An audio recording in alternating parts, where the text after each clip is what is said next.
Good evening. I'd like to call the Teaching and Learning Subcommittee to order, and at this point in time, I'll turn it over to Ms. Vaughn to give us an update on the K through 8 writing update. Thank you. Thank you, Mrs. Lebo. Would you choose this one? Yep, there we go. Hi, everyone. I hope everyone's doing well. My name's Bridget Vaughn. I'm excited to present an update on the K-8 writing initiatives in Quincy Public Schools. Today, I'll be sharing the progress we've made in improving writing instruction, the steps that we're taking to enhance student performance, and the impact that our strategies have had on both students and teachers. So writing is an essential skill that serves as a foundation for success in both academic settings and future careers. Strong writing abilities help students think critically, communicate effectively, and express their ideas with clarity. Recognizing its importance, we have set specific goals for improving writing outcomes, and we're working diligently to implement strategies that will lead to measurable improvements. So tonight, I'll recap all of this and show you some very real specific examples of student progress. So in October, I shared that our primary goal for this school year is to improve student writing performance in English language arts as measured by the Massachusetts Comprehensive Assessment System, MCAS. Specifically, we aim to increase the percentage of students achieving higher scores in the writing domain by 2 percentage points in grades 3 and 4, and by 4 percentage points in grades 5 through 8. These targets have been established to ensure steady progress in writing proficiency across all grade levels. By focusing on clear, structured writing instruction and providing students with the tools they need to improve, we're confident that we can help them develop stronger analytical and expressive skills. So to accomplish this goal, we've taken several important steps. One of the most significant initiatives has been the formation of the Quincy Public Schools District K-8 writing team. This team is composed of English language arts teachers representing 7 different schools, along with the principal and myself. Our mission is to enhance direct writing instruction by developing resources, lesson plans, and best practices that can be shared across the district. The team met regularly throughout the fall to collaborate on strategies that will improve student writing outcomes. Another critical component of our plan is the continued use of standardized writing assessments that are aligned with ELA standards and MCAS performance tasks. These assessments provide valuable insights into student progress and help us tailor instruction to better meet their needs. Professional development has also been a major focus of our efforts.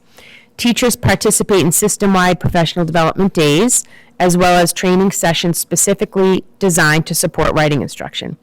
One of the most impactful training opportunities this year has been the Writing Revolution courses, which provide educators with research-based strategies for teaching writing in a way that is structured, clear, and effective. We were also fortunate to have one of the co-authors of the book, Natalie Wexler, join us for sessions during our Professional Day of Learning in November, which was very exciting and rewarding. So I have a copy of the book right here. All of the teachers received the book and got to meet Natalie. She was virtual on screen for 2 sessions, but they were really excited to see her in person and spend an hour with her. Additionally, I provide ongoing site-based training sessions to ensure that all teachers have continuous support as they implement new strategies in their classrooms. This extends well beyond ELA and reading classrooms. For example, last month, I provided a writing workshop for grades 6 through 8 science and social studies educators at Atlantic Middle School. This morning, I worked with both general and special education teams from language development classes at Atherton Howe to discuss ways to approach MCAS prompts and compositions. And a group of technology, math, and science educators from Southwest, as well as the principal, the assistant principal, and our math coordinator, Kim Quinn. They just finished the Writing Revolution STEM course, which helps students improve mathematical and scientific literacy. To further support educators, we've developed a wide range of district-wide resources. These include the QPS writing guide and slides, student work samples, detailed lesson plans, and a collection of shared materials available through Google Classroom and Padlet. These resources provide teachers with structured tools to guide writing instruction and create consistency across all of our classrooms. Ongoing communication among educators has also been a key part of our approach by sharing ideas, templates, videos, and best practices across grade levels. We're fostering a collaborative environment where teachers can learn from one another and refine instructional strategies. So with all of this information and training happening concurrently, it was really crucial to share the importance of reflecting on our writing instruction. With learning and implementing new core curricula like CKLA and illustrative math, we realized that writing instruction may have been sacrificed a bit or taken a back seat. So we developed these 3 questions, and I've encouraged educators to keep coming back to these. So question 1 is, in a given week, how much time do I spend on direct, explicit instruction in writing? Sort of as opposed to assigning writing. The second question, how much time do students spend writing in class as opposed to writing at home? And how often are educators assessing and monitoring progress in writing? Not necessarily for a grade, but basically like taking the temperature and seeing how students are improving throughout the year on low stakes assessments. So now I'll move into the impact and evidence of improvement with student writing and teacher feedback. The impact of these initiatives is already becoming clear. Students have shown noticeable growth in their writing abilities as a result of the direct instruction using Writing Revolution. I'm going to show you a few before and after so that you can see these differences. So you don't have to read this. I know the print is small, but you'll get a sense once I show you the before and after of what this looks like. The first example here is a paragraph written by a 4th grade student at Snug Harbor. The paragraph is clearly about Dr. Martin Luther King Jr. And you can see there are some examples in this paragraph of how Dr. King was an inspiring leader. However, this writing here kind of lacks organization and depth.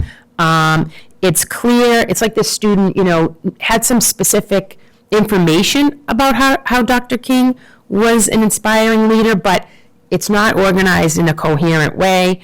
It mentions how Dr. King had an impact during segregation, but it was like the student was unable to put it all together. So then, this is after having direct instruction with the Writing Revolution. The same student revised their writing and produced a much more structured and insightful piece, incorporating topic sentences, supporting details, transitional phrases. This obviously makes the writing much more clear for the the audience, who is reading the piece, and it's more effective. It's the evidence is presented in an organized way. There's much more of it. The vocabulary is more sophisticated as well. And you can tell by the closing sentence there, it says, thanks to Dr. King's great leadership and independence, and by learning about his legacy, our world can continue to improve. So the level of understanding that the student now has, so this is, writing and reading is a reciprocal process, so this is improving the student's reading comprehension and understanding of what they're learning as well. The next example here, this is a little bit different. I wanted to show you on different topics what a student writing could look like at the beginning of the year versus at the end of the year. So this is a grade 5 example, the same student at the beginning versus not end of year. I shouldn't say that right now. This is just a recent sample. So on the left, you see that the student wrote about why Cape Verde was interesting to them. It has some specific examples, but it doesn't go into much depth. By winter now, you see the same student is able to read and respond to a complex text, such as Don Quixote. They read an abridged version in grade 5 in CKLA. They write about it in depth, providing an insightful character analysis, using eloquent vocabulary. I had to go back and Google what quixotic meant and explain how the protagonist changed from the beginning of the novel to the end. I mean, there's such amazing writing improvement in just a handful of months there. Teachers have also observed meaningful changes, obviously, in their student writing habits. Many educators have reported that students are more engaged in the writing process and they're taking greater ownership of their work. In one case here, a teacher shared that a student expressed excitement about revising older pieces using the new strategies they have learned. I'll be honest, when I was in the classroom, revision was not something that students really got excited about doing, so that's really a step in the right direction. And seeing students recognize and take pride in their progress is, like I mentioned, one of the most rewarding aspects of this initiative.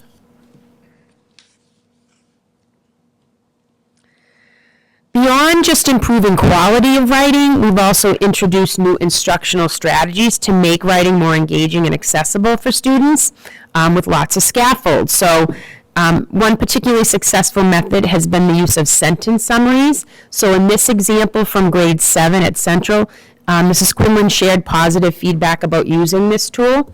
So instead of traditional chapter quizzes, they're writing concise summaries of what they read. So in their classroom, they're reading this novel, Refugee, and instead of doing chapter quizzes, this approach not only helps them retain information, but ensures they're actively engaging with the text. Many students feel that they prefer this method. I would prefer it rather than a chapter quiz because it feels fair, they said, and allows them to better demonstrate their understanding of the material, which is great. And so we were able to capture one of the writing revolutions in action at Southwest Middle School. So you're going to see a very explicit lesson on incorporating appositives into writing to improve and expand sentences and how students feel about these lessons. So I have to come, do I have to come around? Maybe I don't.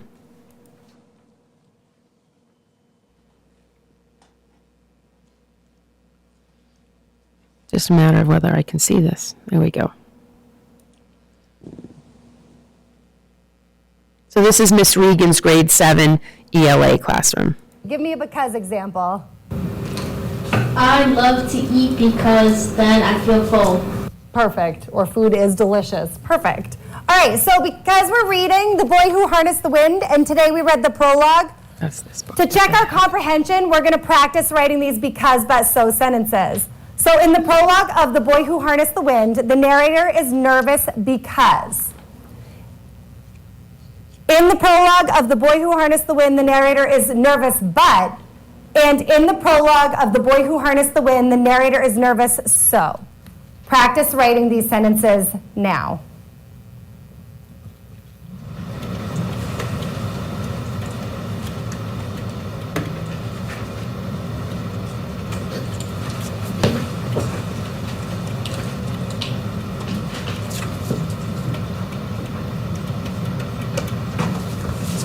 Perfect. Jacqueline, talk about the first one. How does that expand this idea that he's nervous? It tells us what? Details about why he's nervous. So why he's nervous. It answers the why. Perfect. Awesome. What's in a positive? A positive is a noun next to a noun that helps add clarifying details. Can you read the example? Massachusetts, a small state in the Northeast, the location of the American Revolution, is also home to the City of Presidents, Quincy. What do you guys notice about the placement of the appositives? Julia? It's a noun next to a noun. It's a noun next to a noun, and? It's in the subject, and it's in the? So does it matter where it is? No, as long as it's a noun next to what? And what do these do? They add details about what? What's the subject? Good. Okay. Oopsie daisy. We're going the wrong direction. So if we're practicing appositives, we're going to be focusing on chapter 1 in the book. So you guys have this in front of you. William Kamkwamba blank was raised in Malawi blank, where he lived in a village of 10 houses made of mud and brick. His family grew maize, so they were busy harvesting in the fall. Poverty was a major issue for farmers in Malawi. What do these blanks have to be? Are the positive, so it has to be a noun or like noun clause, right? The writing revolution has helped me learn more about writing by teaching me like more details about sentences. The writing revolution has helped my writing because I can clarify my sentences much more and I don't just put all kinds of words together. The writing revolution has helped my writing better because now I understand the concept of writing and the many details that go into making people better writers. The writing revolution has helped my writing because it gives more clarification and it shows that I'm getting like better at writing, and yeah. The writing revolution has helped me with my other subjects such as social studies or science because I learn about things that are also in those classes.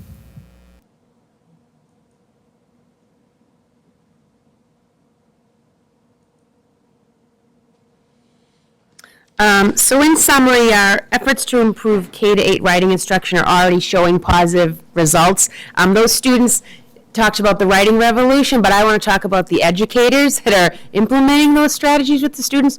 That is really having a great impact. The way that the teachers have grabbed hold of this with so many other, competing priorities. I think it's really great that they are taking it and moving forward with it because they're seeing the immediate impact on the student writing. It's pretty immediate, which is really great to see. So by having a set clear goals for student achievement, implementing a structured plan to enhance writing, and developing resources and professional development opportunities to support educators, we are seeing a significant improvement in student writing and in student engagement. So I want to thank everyone for their dedication to improving student writing and their ongoing support of these initiatives. Your commitment to fostering strong writing skills in our students is making a real difference, and I'd be happy to answer any questions you might have. Thank you so Thank you. much. Mrs. Hubley, please. Just a comment. I love hearing from the students. I think that's wonderful. Thank you for sharing that with us. Sure. And I love that the teachers are finding this extremely useful to them. So thank you so much for that as well. Thank you you. for the presentation. Thank you so much. Mr. Regoli. I found when I was in the classroom, the kids were, if they had to write, they were scared about writing. Mm-hmm. It was a hard place to start for them. Right. And I used to tell them, I used to ask them, can you speak? Can you talk? And they said yes. I said, well, writing is just speaking on paper. I'm not sure if that's still used or if anybody uses that, but it was a starting point for some kids. Absolutely. I focused, because we're talking about written expression, I focused more on that.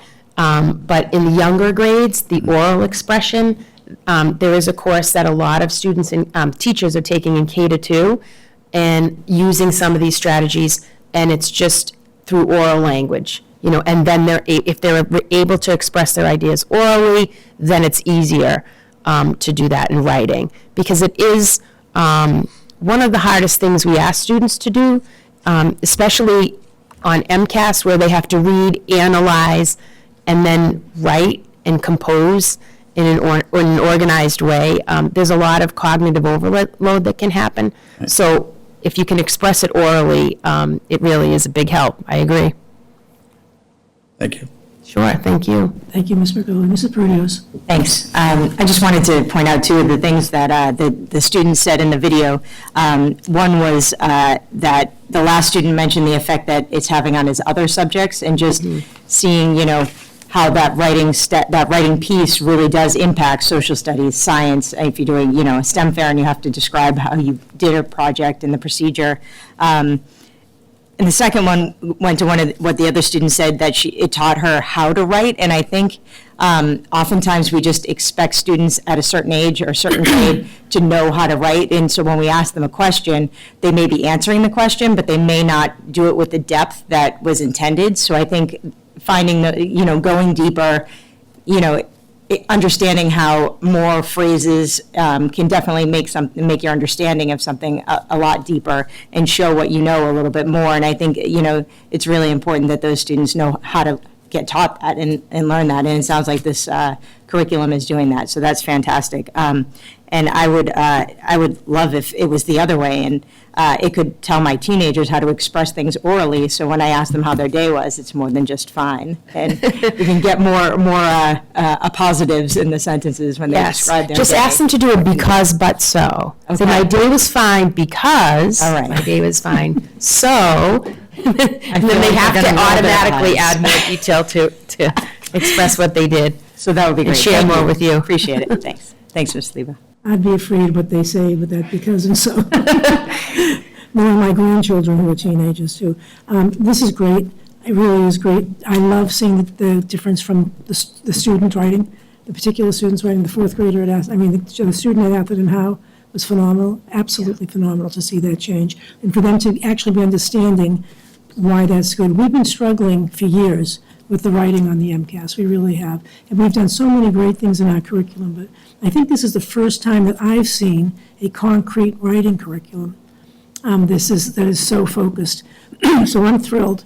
I'm thrilled. The early reports it's great, so thank you for it, and thank you for the Yeah, teachers. we're hopeful. And I for the mean- teachers too, who are, so which schools have it in place now?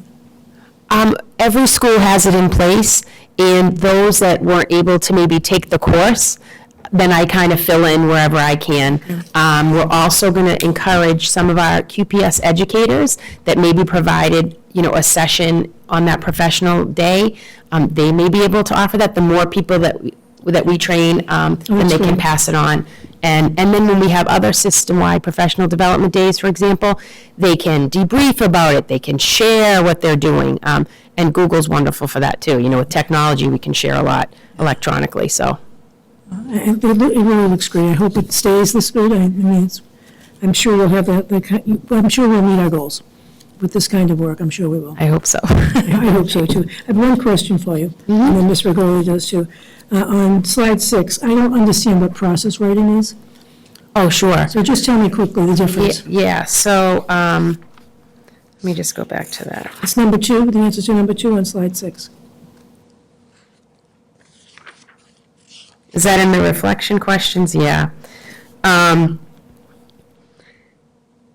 So it says, in other words, do students complete on-demand writing in response to text regularly, or do they usually only engage in process writing? Yeah, so process writing is the stages of writing. Pre-writing, drafting something, and then composing it, revising it, editing it, and then making it into what we know as like a final draft. But it's really important, of course, process writing is important. And by the way, other types of writing are important as well that I didn't really talk about, like poetry writing, they have poetry journals and all of that. We do incorporate all that too. But on the MCAS test and in real life, sometimes we're tasked with on-demand writing. So are students able to read something, And respond. understand it, and respond to it in writing without making it everything into a final product? Yeah, that's the difference between the on-demand and the process. Thank you very much. You're welcome. Ms. Regoli. Just a question for our ESL kids, where some of their subject predicates are different, verbs are different position in the sentence. How do we address that with this particular packet? Well, so, for example, we have support for that. When we use Lexia, for example, some of the programs that we're using are becoming more enhanced. One of the things that we can do now in Lexia is to provide native language support in many different languages. In CKLA, with the vocabulary, the key vocabulary words in English, there are also, they call them glossaries. I don't know why they call them glossaries, but they're in 10 different languages. All of the key vocabulary is available to that student in 10 different languages, whatever their language might be. Another thing that we do, a kind of a partner site to someone who used to work at the Writing Revolution. It's called the Writing Pathway, and it's an AI tool. So you can, and by the way, this is kind of like a supplementary method that can go with any curriculum. So they can take something that they're learning in their science or social studies or ELA class, and they can apply the strategy in English through this. And then the Writing Pathway, which is kind of like that companion AI site, can translate it into any language so that they can kind of see the differences. But, it's not an EL program. Right. Yeah, it's not an EL method, I should say. But we have a lot more accessibility to translating things. It has to be difficult for them. Absolutely. Yeah. I believe one of the samples that I showed you was from an EL student, beginning of year and at winter. So they've come a long way. So I'm excited about promising. the program. So I'm glad to see it's in place. Thank you. Thank you. Thank you. You all set, Superintendent? Yes, all set. Thank you. Thank you very much. Thank you, Bridget.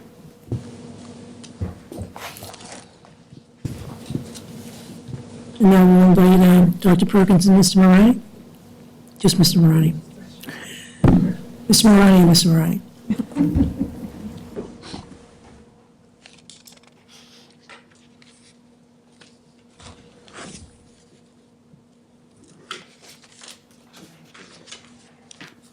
That's all right. That's all right.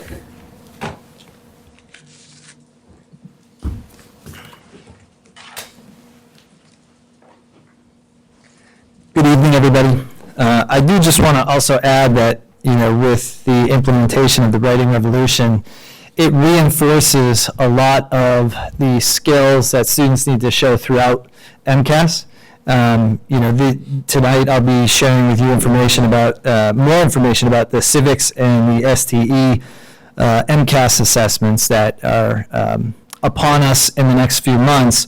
And so I do have some more updates, but I do think it's important to emphasize that, what's happening within ELA classes, within the Writing Revolution, is paying dividends well beyond that classroom, as that student alluded to, and as you mentioned, Ms. Partios, that the reality is these are skills that are transferable across any content area, and knowing that our writing scores were an area of concern in the past, I'm hopeful that the implementation of the Writing Revolution will help us not just in our ELA results, but in our results throughout.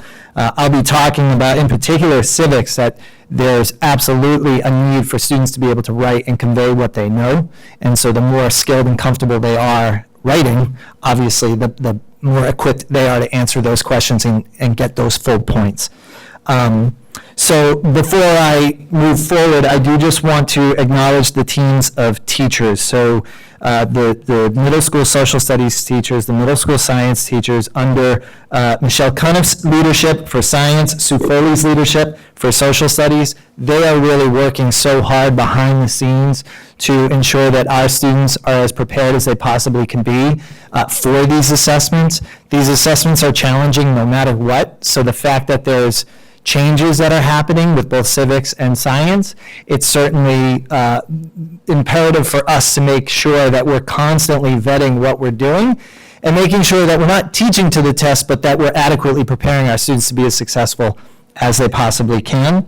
So my goal tonight is just to briefly share. I've given you a few updates in the past over civics and STE in terms of the new assessments, but there is some new information that has come out recently since then, so I just want to make sure you all have the opportunity to learn about it and certainly to ask any questions about it that you might have. So to do that, I'm going to first start by going over the civics assessment, looking at the test design. That shouldn't be too new, but I have some more specific information about that. And then we also do have the 2024 field test data. So as you know, our students last year, our 8th grade students were able to participate in the field test. So we were able to get some data that I can share with you tonight just to see how we did on that field test. It's a baseline, but it's still a good way of gauging, anticipating what we might see over the next few years as far as results are concerned. I'll also do the same thing with the science test design. However, I do just want to point out the state is not releasing the expanded pilot data for the science, so I can't share that data with you. I do just want to note that we have put in a request with DESE if they could share it with us, even in raw format, so that if we can put something together to share, we certainly will. We've put in a couple of requests. We're still waiting. We'll see. But it is something we're looking to obtain just to help us see how we're doing as we take on this transition to a new assessment. And then, of course, any questions or comments that you have, we can go deep as you'd like into any of these topics.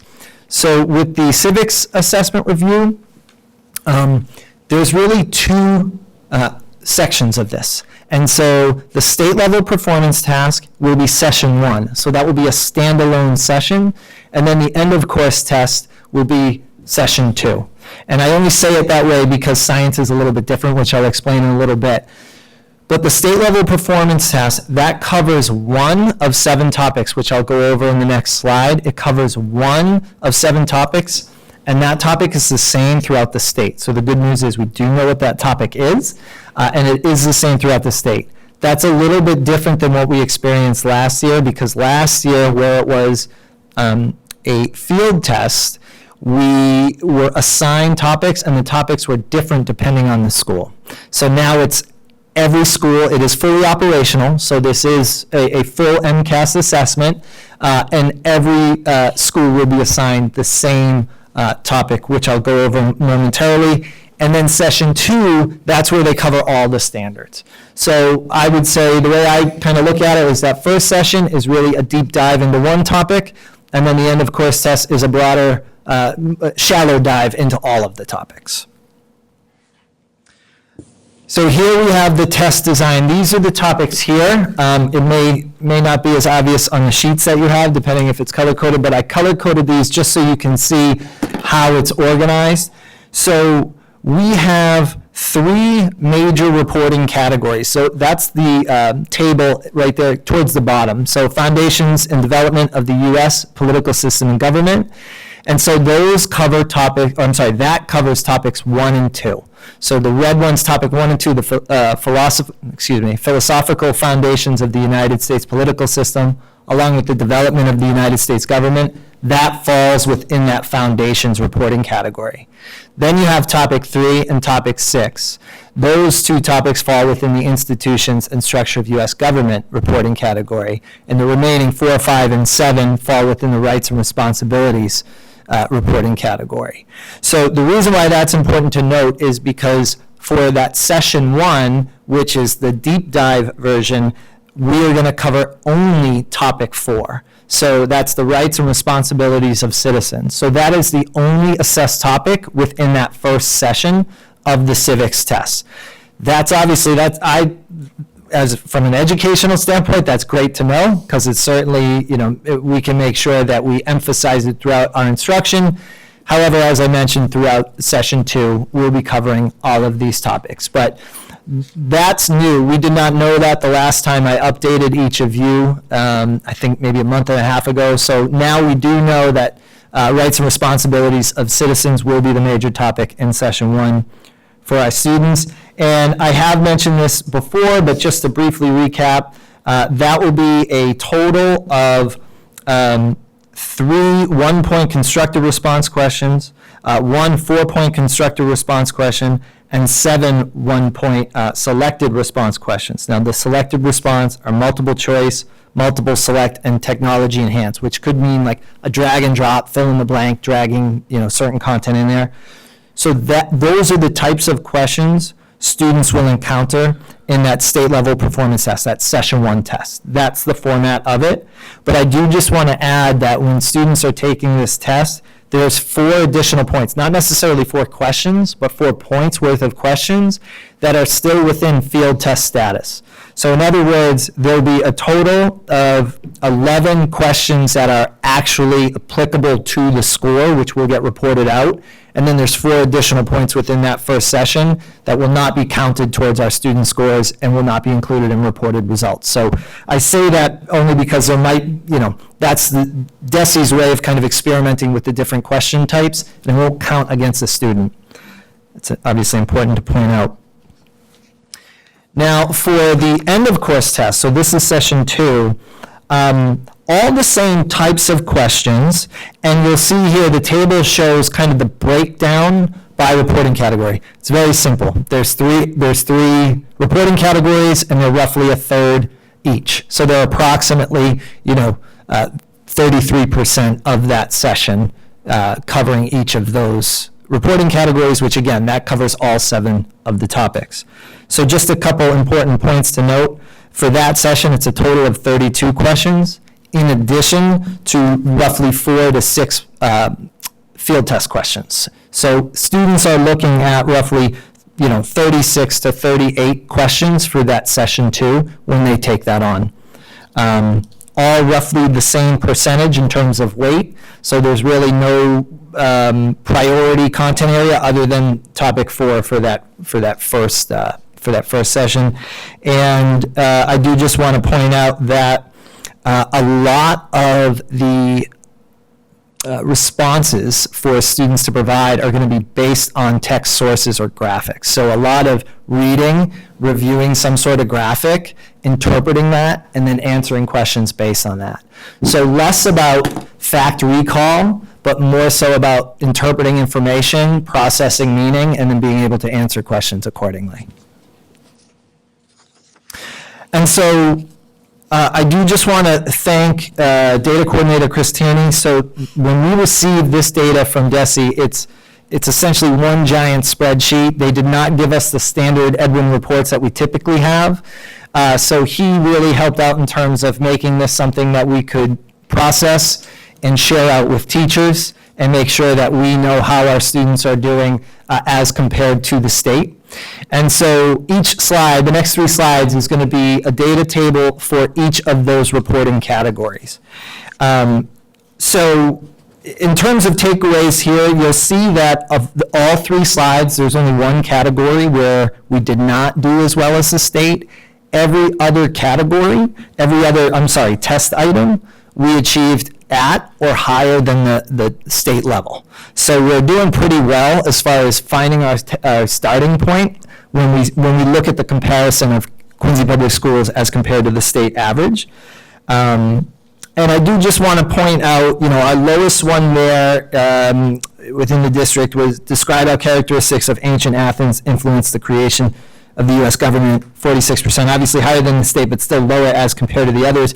And I do think that it's those type of topics that are particularly challenging because that's the focus of connecting the 6th and 7th grade standards to the 8th grade standards. So a lot of the reasons why we have teachers really emphasizing continuity from 6, 7, and 8 is because if you're not a social studies teacher, it's really hard to see the connection between ancient civilization and then civics in 8th grade.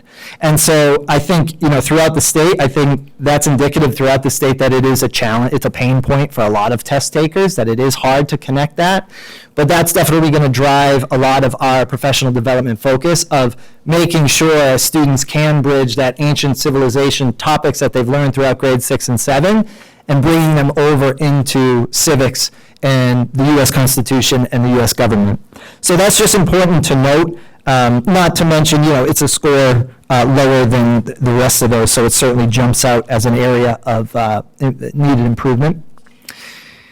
The second slide here, and I'm sorry, I should have explained on the first slide, the top row there, that is the reporting category.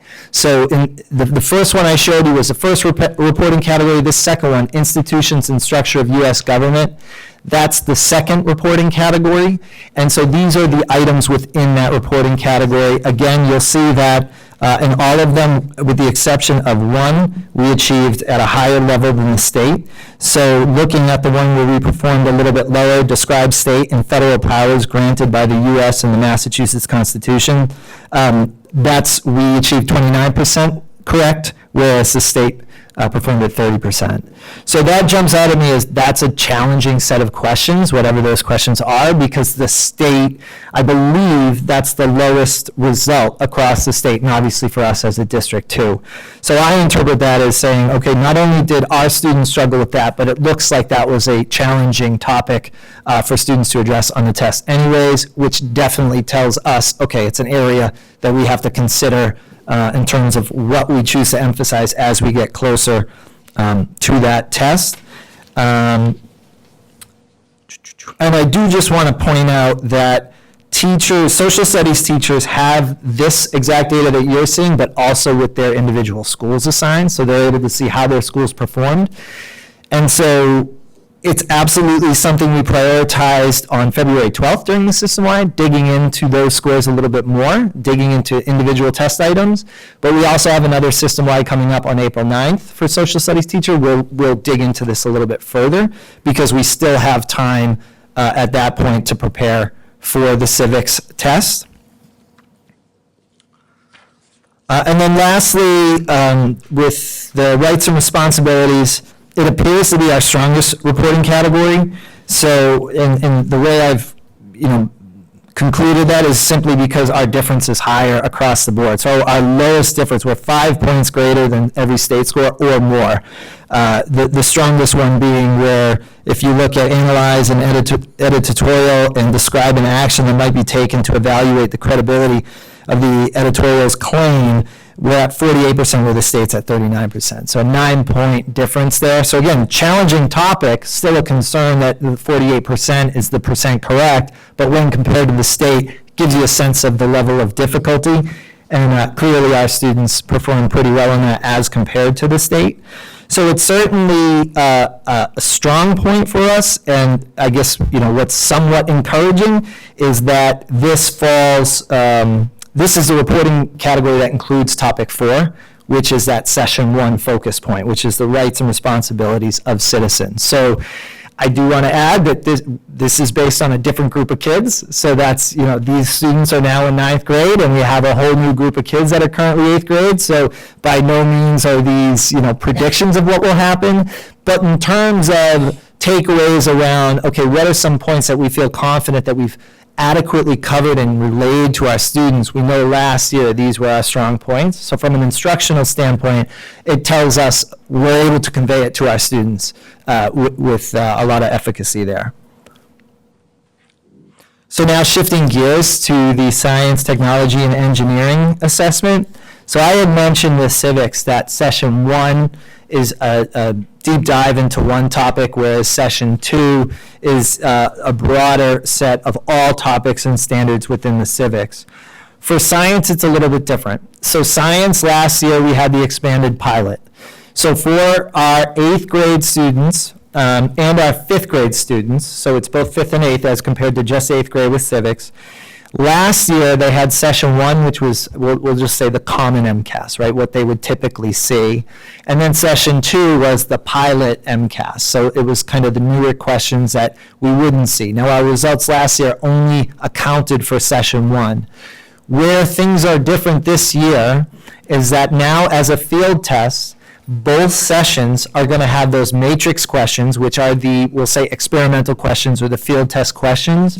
Those are going to be embedded in both session 1 and session 2, and I will in a couple slides show you kind of what the proportion is in terms of how many matrix questions versus how many more typical science questions that they would see. So I'll show you all of that, but I did just want to point out that it's slightly different. It's not like one is unique to session 1 and one is unique to session 2. It's going to be pretty much the same in both session 1 and session 2. And so this is the breakdown. So when we look at just number of common questions, so these are the questions that do count for our students in terms of this will impact their score, it will impact data and school results. So there's a total of 54 points that students can earn. There's 32 1-point selected response questions, 3 2-point selected response questions, 2 2-point constructed response, and then 4 3-point constructed response. And as you can see, that's the same for grade 5 and grade 8. So it's the same spread. There's 54 points that essentially our students will be trying to get as close to 54 as possible, right? They'll try to earn the highest percentage of those 54 points as possible. But what they'll also encounter are the matrix questions. So this is in addition to the numbers I just gave you.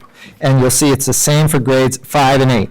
So there's a total of 10 points again, that won't be counted against our students regardless of how they respond, but 10 points in addition to the 54 points, where students will see those matrix questions. Those are essentially DESE's way of testing out different questions and seeing what should and should not be included in the operational test, which I'll talk about momentarily. But we're looking at 10 total points, 7 total questions, and that's across both sessions. So when you put it all together, students are answering roughly 51 questions over 2 sessions, right? So just in terms of thinking about what our students are going to be taking on, they're looking at 2 sessions, each of roughly 25 to 26 questions. That includes both the matrix questions and the common questions.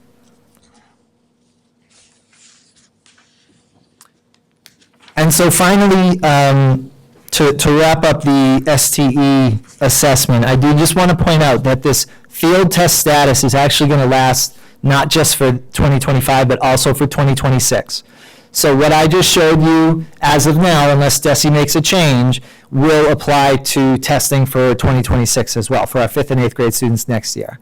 Where things are being, or the anticipated operational date is the Science 2027 testing. So we essentially have 2 more rounds of MCAS assessment within science where we're going to see this embedded matrix and common questions.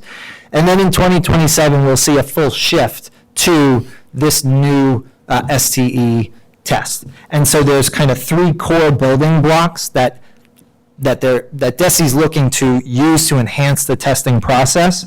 And so the first one is an illustrated storyline about students making sense of a science phenomenon. So that's one core component to the new test when it's operational in 2027. The second building block is an interactive simulation in which students conduct investigations, collect data, make observations. And so just to add to that, so we're using Gizmos. I've mentioned that in previous presentations, but that's a great opportunity for students to practice answering questions based on simulation. So even though that's not going to count against them this year, it's something that we're building the practice to already in there. Quite frankly, my observations, students appear to like those questions because they're far more interactive. They allow a student to kind of poke and prod to find an answer versus just you either know it or you don't. So it actually does, I was impressed with some of the engagement that I saw in terms of student participation in that Gizmos platform. They seem to enjoy it. And some of the stuff they're going into is pretty impressive. And the third building block is selected response items and constructed response items aligned to the standards. So that's obviously not new. It's really the 1 and 2 that make it stand out as compared to what our 5th and 8th grade students have been assessed upon within the STE in the past. So with that, again, it's a lot of information, and I know that I've reported on this a few times, but every time DESE drips out some information, I want to make sure everybody is up to date and aware. I started this presentation by acknowledging those teams of teachers. They're the ones that are really looking at what sort of pedagogical shifts are necessary to make sure that our students are prepared for this, but not in a way that promotes teaching to the test. I think that's important to verbalize. It's just to make sure our students can go as deep as they need to into answering these questions. They're going to have to be very thoughtful and looking at data points where they're going to be changing the data. That's the simulation aspect. So we need our students to feel comfortable kind of getting out of the habit of here's the question, now here's an answer, but okay, what information do I have? What information do I need? And then how do I answer a question based on that? So it's shifting the way they approach an assessment. Therefore, there are some shifts in our instruction that needs to happen. The good news is, if you talk to these teachers, they're doing it anyways. They're doing it already, but it's just now making sure we're doing it with a bit more intention and making sure that we're aligning professional development to make sure everybody feels equipped to do so. So with that, I open up to any questions or comments you might have. Mr. Morelli? Mrs. Perdios? Thank you. Thank you, Mr. Marani. That was a really good update. A couple questions I had. So will we get, for the STE, the science one, will we get the results for this year and next year?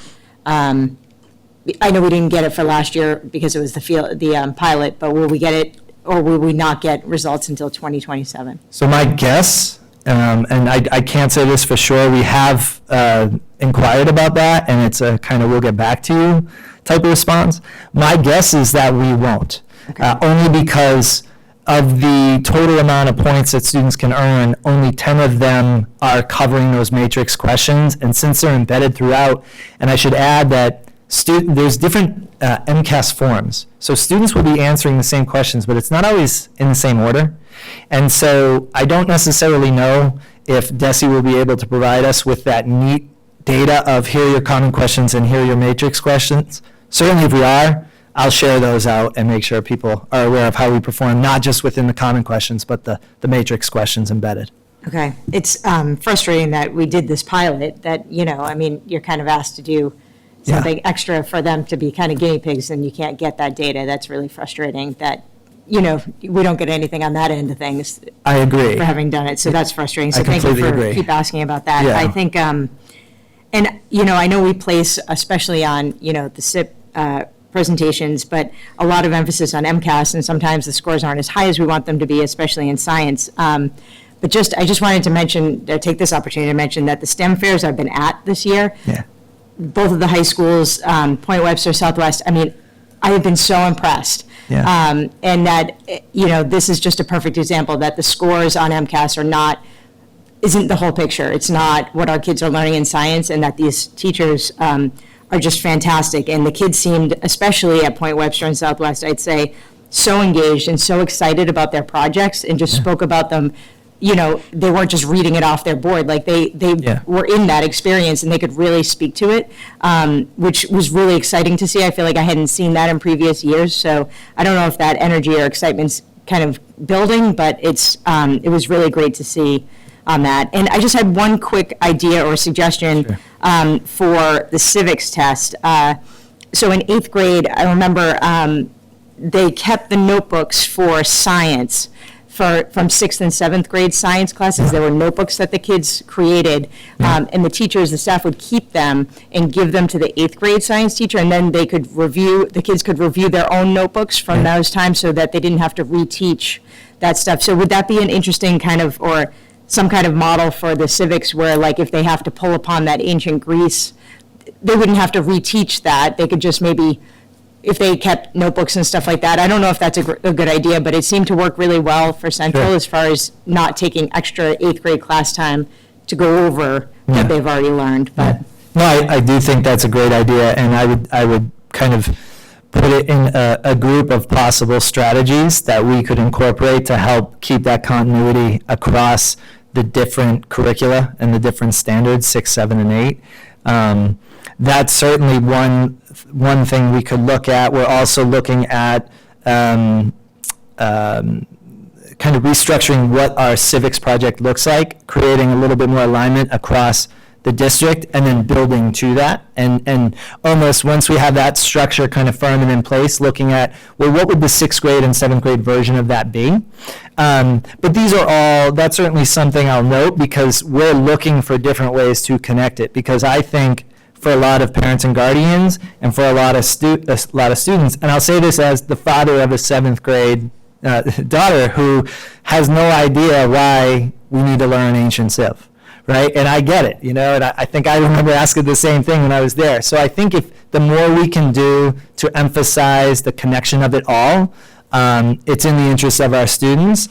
So I appreciate that idea, and I think it's one we'll definitely look at. thank you. Yeah. Thank you, Mrs. Lebo.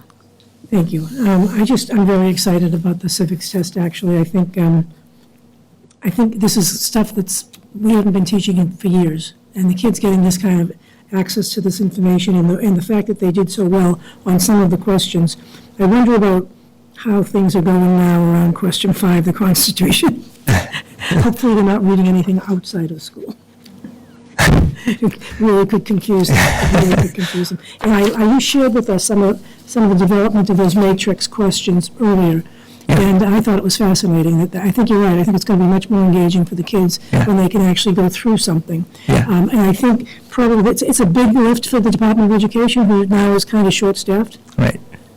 So it's a big lift for them, so I understand why they're not getting back to you, because just designing that type of question had to be a tremendous amount of work. But I do think it's going to be way more worthwhile in the end. And whether or not it's a score thing. I just think it's going to be more valid. Yeah. Those kind of things. So, and I'm thrilled about the civics, I really am. So thank you to all the educators and the two teachers, you said Ms. Foley and. Ms. Foley was kind of, yeah. For yeah. leading those two groups and helping Yeah. them with it. And the one thing I wish I had mentioned to Ms. Vaughn is, and I couldn't, was kind of alluding to this, but we should make sure the social studies teachers understand the writing revolution as well at some point in time, because just, They're being trained as well. Yeah, they're right. okay, because it's true, we'll be using it in all this subject. So this is great. Thank you very much. Thank you for your time. Thanks. You all set? All set. Okay. Motion to adjourn by Mrs. Hubley, second by Mr. Begoli. We're adjourned.